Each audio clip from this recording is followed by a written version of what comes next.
வணக்கம். காரணமின்றி சாபம் தந்தால் என்ன நடக்கும் அப்படிங்கிறது தான் கதை வடிவா பார்த்துட்டு இருக்கிறோம். இந்த கதையில அந்த நாட்டோட ராஜகுரு காரணம் இல்லாம சாபம் கொடுத்துட்டு இருந்தார் இல்லையா? அவருக்கு பாடம் புகட்டுறதுக்காக அரசியார் ஒரு வேலை கொடுத்திருக்காங்க இல்லையா? அந்த வேலை காரணமா ஒரு முதியவரை பார்த்தாரு அப்படிங்கிறதையும் சொன்னோம் இல்லையா?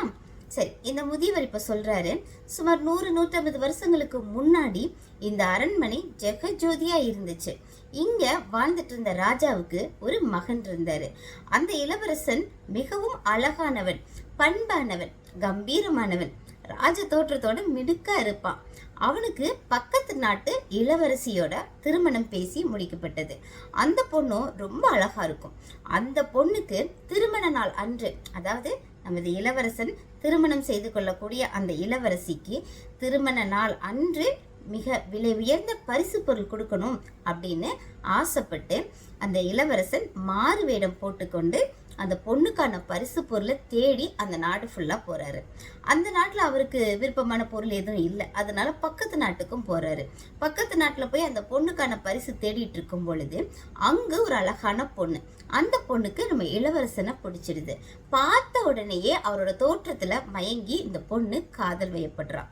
அப்படியே போய் நம்ம இளவரசன் கிட்டையும் சொல்றான், நான் உங்களை காதலிக்கிறேன், உங்களை திருமணம் செய்து கொள்ளணும்னு ஆசைப்படுறேன் அப்படின்னு சொல்றான்.